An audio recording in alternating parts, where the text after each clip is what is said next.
Hello everyone, welcome to the Digital Bull. आज मैं फिर से आपके लिए एक और एनालिसिस लेकर आ चुका हूँ कल के मार्केट के लिए।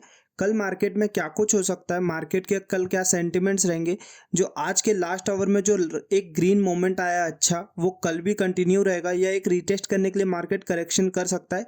ये सब कुछ हम इस वीडियो में जानेंगे, तो प्लीज़ वीडियो को पूरा देखें। और अगर लास्ट में अगर आपको वीडियो पसंद आता है तो प्लीज़ एक लाइक बटन ज़रूर दबाएं। तो चलिए सबसे पहले हम निफ्टी के चार्ट पर आते हैं। तो निफ्टी के चार्ट को मैंने थोड़ा सा जूम इन करके दिखाने की कोशिश कर रहा हूँ कि मार्केट में अगर आप देखेंगे प्रीवियस मार्केट से, तो मार्केट एक हायर हाई, हायर लो, फिर हायर हाई, फिर हायर लो बनाया इसने, फिर एक हायर हाई दिया इसने यहाँ पे, फिर एक हायर लो बनाता हुआ मार्केट ऊपर आया। तो आज के दिन जो लास्ट में मार्केट ने एक ग्रीन कैंडल दिखाई है। अगर मैं आपको इसको थोड़ा जूम आउट करके अगर मैं आपको क्लियर एक चीज़ दिखाऊं, तो एक रेंज है यहाँ पे जो प्रीवियस डे का ऑल टाइम हाई है। यहाँ पे मैं आपको अच्छे से समझाने की कोशिश करता हूँ। यहाँ पे जो ऑल टाइम हाई देख रहे हैं आप प्रीवियस डे का, यहाँ पे से अगर आप देखेंगे तो एक अच्छी रीटेस्ट करके इसने अच्छी ग्रीन कैंडल से ब्रेकआउट दिया, फिर एक छोटा सा रीटेस्ट करके एक ग्रीन मोमेंट दिया इसने। तो काफ़ी अच्छा ग्रीन मोमेंट था। अगर इसको आप कैलकुलेट करेंगे तो अराउंड से अराउंड 180 पॉइंट्स समथिंग का था, 120 पॉइंट्स समथिंग का था, 180 पॉइंट्स नहीं, 120 पॉइंट्स के अराउंड समथिंग था। तो ये अच्छा मोमेंट इसने यहाँ से दिया। लेकिन कल मार्केट में क्या हो सकता है ये हम सब जानेंगे, क्योंकि मार्केट में डायरेक्ट ऐसे मूव नहीं आ सकते। मैं आपको वन डे के टाइम फ्रेम पे लेके चलता हूँ अभी, एक मिनट। अगर आप देखेंगे वन डे के टाइम फ्रेम पे, तो वन डे के टाइम फ्रेम पे आप देखेंगे तो डायरेक्ट एक रीटेस्ट करने के बाद ये एक डायरेक्ट मूव देता जा रहा है। तो हमें एक वेट करना है। अब आने वाले जो नेक्स्ट वीक है अपना, फ्राइडे के बाद या फिर मंडे से अपना एक करेक्शन आ सकता है जो मार्केट में यहाँ तक रीटेस्ट लाएगा आपको। तो हम थोड़ा सा नेगेटिव भी रहेंगे इस वक्त। हम देखेंगे मार्केट की क्या सिचुएशन रहती है, फिर उसके बाद हम ट्रेड करेंगे, क्योंकि मार्केट को भी 19,000 का लेवल भी तोड़ना है और उसके बाद एक 20,000 का और नया ऑल टाइम हाई भी बनाना है। तो उस हिसाब से अपने लेवल देखेंगे। ये तो आने वाले हफ्तों का एनालिसिस हो गया पूरा, लेकिन कल मार्केट में क्या होगा ये हम अभी ध्यान देते हैं। तो चलिए 15 मिनट के टाइम फ्रेम पे अगर मैं आपको वापस से लेकर आता हूँ, और 15 मिनट के टाइम फ्रेम पे अगर आपको क्लियर करके मैं आपको एक विजन दूँ, तो ये जो डोजी कैंडल है, ये जो हैमर कैंडल के साथ यहाँ पे क्लोजिंग मिली है हमें, ये थोड़ा सा हमें सोचने में विवश कर रही है कि मार्केट किस तरफ जा सकता है। मार्केट क्या ये लेवल को फिर से तोड़कर ऊपर जाएगा? ये लेवल अगर है तो यहाँ से मार्केट अगर इसे तोड़ता है तो फिर एक नया ऑल टाइम हाई बन जाएगा। लेकिन मार्केट कल इसी मोमेंटम के साथ खुलेगा या फिर मार्केट इसी मोमेंटम के साथ इसे ब्रेक करता हुआ 19,000 का लेवल भी तोड़ेगा, ये सब हम इस वीडियो में जानेंगे। तो अगर आप देखेंगे तो सबसे पहले हमें ना ऊपर के लेवल्स जानने हैं कि ऊपर के लेवल्स अब मार्केट में कहाँ बन सकते हैं। तो ये अपना नया ऑल टाइम हाई है, तो एक लेवल अपना ये रहेगा। अगर मार्केट यहीं आसपास भी खुलता है, क्योंकि मार्केट अगर आप प्रीवियस डे से देखोगे तो दो बार इसने फ्लैट ओपनिंग दी है, कि यहाँ पे फ्लैट ओपनिंग दी है 9.15, और यहाँ पे भी देखेंगे तो 9.15, और इसके बाद यहाँ पे भी अगर आप देखेंगे तो थोड़ा सा डाउन साइड जाकर लेकिन फिर से रेंज में खुला है। तो मार्केट में भी कल आने वाले दिनों में मार्केट अभी साइडवेज ही खुले और फिर उसके बाद एक अच्छा मूवमेंट हमें देखने को मिले, क्योंकि दोनों तीनों दिन से अभी हमें देखने को फ्लैट टू ओपनिंग और अपसाइड अच्छा मूव देखने को मिल रहा है। तो कल भी अगर मार्केट यहीं खुलता है तो अपने ऊपर के लेवल्स, जो पहला अपना ऑल टाइम हाई ये रहेगा, और उसके बाद जो दूसरा लेवल हमारा होगा जो 18,900 होगा। 18,900 जो है हमारा सेकेंड लेवल होगा। क्यों? क्योंकि एक राउंड फिगर नंबर है और राउंड फिगर नंबर पे हमेशा ओआई डाटा काफ़ी हैवी सेलिंग और बाइंग करके बैठी रहती है। तो हमें उस हिसाब से अपने ट्रेल लेने हैं और यहाँ पे अपना ट्रेलिंग एसएल जो है वो ट्रेल करके लाना है, जिससे अपना प्रॉफिट सिक्योर हो और हमें प्रॉफिट करने में ज़्यादा आसानी होगी। तो पहला टारगेट ये होगा।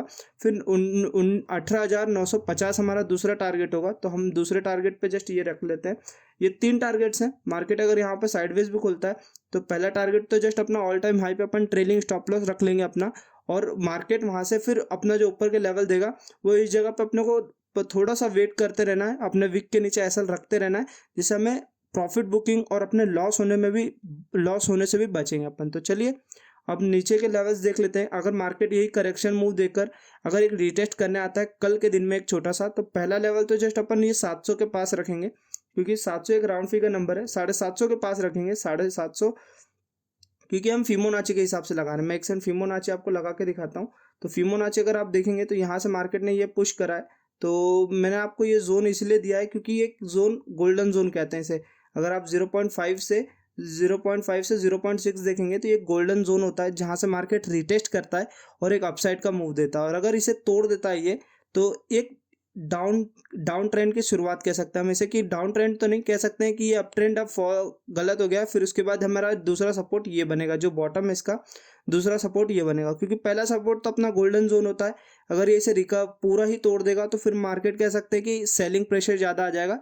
इस वजह से मैंने आपको ये बताया कि ये इस जगह पे अपना सपोर्ट ले सकता है, नहीं तो फिर हमारा सपोर्ट ये बनेगा। तो चलिए मैं इसे हटा देता हूँ, और ये कुछ ऐसे अपने रिटेस्ट की जर्नी यहाँ पे से ले सकता है, वरना दूसरा सपोर्ट तो हमारा ये है। और अगर ये तोड़ देता है इसे, तो पहला टारगेट अगर आप डाउन साइड के लिए ट्रेड लेते हैं तो इसके ऊपर एसएल रख कर आप इजीली अपना पहला टारगेट यहाँ से लेकर आप जस्ट यहाँ पे अपना पहला टारगेट बुक कर सकते हैं। ट्रेड यहाँ से लेकर आप पहला टारगेट यहाँ पे बुक कर सकते हैं। फिर दूसरा टारगेट जस्ट आपका ये होगा, डाउन साइड के लिए मैं बता रहा हूँ आपको, ये दूसरा टारगेट आपका जस्ट ये होगा, और तीसरा टारगेट आपका ये होगा जो इसका स्विंग लो था एक। तो ये 3 टारगेट्स हैं। अगर आपको समझ आ रहा है तो मैं एक बार और शॉर्ट में समझा देता हूँ कि मार्केट ने जो ये करेक्शन दिया है रिटेस्ट करके, जो रिटेस्ट करके एक अच्छा मूव दिया है, तो इसका एक करेक्शन आ सकता है जिसे हम रिटेस्ट भी कह सकते हैं। तो एक रिटेस्ट का एक गोल्डन जोन होता है जो फिबोनाची से अपन ने चेक किया है 0.5 से लेकर 0.6 के बीच में, क्योंकि मार्केट यहाँ पे आसपास देखेंगे तो कोई भी लेवल नहीं है, इसलिए हमें फिबोनाची से निकालना पड़ा। और यहाँ से अगर ये रिटेस्ट करके ऊपर के साइड में जाता है तो अपने ये लेवल्स है, और ये राउंड फिगर नंबर्स पे लेवल्स अपने इसलिए हैं क्योंकि ओआई डाटा यहाँ पे काफ़ी हैवी सेलिंग बाइंग और अच्छे सपोर्ट रेजिस्टेंस बनाती है, तो इस वजह से मैंने आपको ये लेवल दिया है। तो चलिए, अगर आपको और निफ्टी यहाँ से करेक्शन देता है तो निफ्टी के नीचे के लेवल्स भी मैंने इसीलिए दे दिए क्योंकि कल एक्सपायरी है, दोनों तरफ के हमें अच्छे मूव्स देखने को मिल सकते हैं, इसलिए मैंने आपको ये पूरी डिटेल एनालिसिस दी है।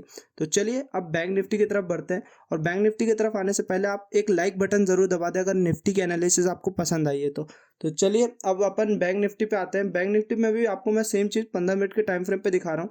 15 मिनट के टाइम फ्रेम पे देखेंगे तो बैंक निफ्टी का ऑल टाइम हाई ये है, जिसे मैं मार्क कर लेता हूँ 1 मिनट। ये ऑल टाइम हाई है मार्केट का, जो 15 मिनट के टाइम फ्रेम पे आपको दिखा रहा हूँ। ये 15 मिनट के टाइम फ्रेम पे इसका ऑल टाइम हाई है, लेकिन इससे पहले ही अपने को एक रेजिस्टेंस दिख रहा है इस जगह पे, तो मैं एक रेजिस्टेंस ड्रॉ करता हूँ यहाँ पे।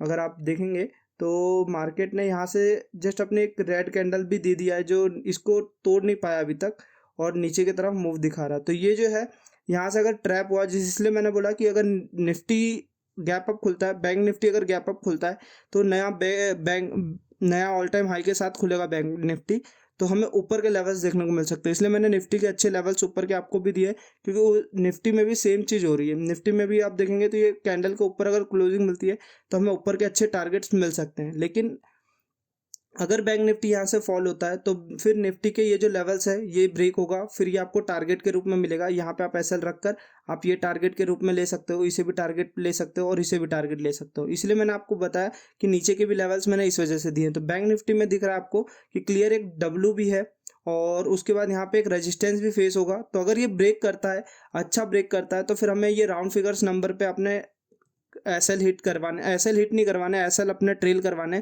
और एसएल ट्रेल होने के बाद यहाँ पे आपके प्रॉफिट बुकिंग होंगे इस जगह पे। ये क्योंकि राउंड फिगर नंबर से ऊपर के लेवल्स आप ओआई डाटा के सारे निकाल सकते हो, इसलिए मैं आपको बोल रहा हूँ ओआई डाटा सीख जाओ, या फिर आप ऐसे टारगेट्स अपने ट्रेलिंग मेथड से हिट करवा सकते हो जिससे आपको टारगेट में अच्छे प्रॉफिट्स हो सकते हैं। और अगर यहाँ से नहीं होता है तो फिर आप डाउन साइड के लिए, अगर ये ब्रेक होता है और ब्रेक नहीं होता है तो फिर आप यहाँ से डाउन साइड के लिए ट्रेड ले सकते हो, जो आपके अच्छे प्रॉफिट नीचे के बना सके दे सकते हैं। तो मार्केट में नीचे के टारगेट्स ये रहेंगे अपने, और नीचे के टारगेट जस्ट दूसरा टारगेट अपना ये रहेगा। 2 टारगेट आपके अच्छे अच्छे टारगेट बन सकते हैं, और ये पहला टारगेट तो और ऊपर लेंगे अपन, इसके आसपास लेंगे। ये रेजिस्टेंस दिख रहा है आपको, यहाँ पे आसपास लेंगे अपन। पहला टारगेट आपका ये होगा, जो मोमेंट है अपना ग्रीन मोमेंट है इसे कैप्चर कर देगा, फिर अगर खुलते से मार्केट कैप्चर कर देगा, इसलिए आपको पहला टारगेट ये दिया है। फिर दूसरा टारगेट आपका जस्ट ये होगा, और मार्केट यहाँ से बस कंडीशन ये है कि इसको ब्रेक करना चाहिए अच्छी ग्रीन कैंडल के साथ। अगर ग्रीन कैंडल के साथ ब्रेक करता है, अपने ऑल टाइम हाई के पास भी क्लोजिंग देता है, तो अपन ऊपर के तीनों टारगेट ले सकते हैं। और अगर नहीं देता है, यहीं से एक और रेड कैंडल देता है, तो आप इजीली अपने एसएल को यहाँ पे ट्रेल करिए और एसएल को यहाँ पे रखिए, और अब नीचे के आराम से ट्रेलिंग मेथड से अपने टारगेट हिट करिए। अगर मेरी डिटेल एनालिसिस आपको पसंद आई होगी तो प्लीज़ लाइक कमेंट सब्सक्राइब ज़रूर करें, और जो भी आपके डाउट्स हैं वो आप मुझे कमेंट में पूछ सकते हैं। तो फिर thank you for the watching guys.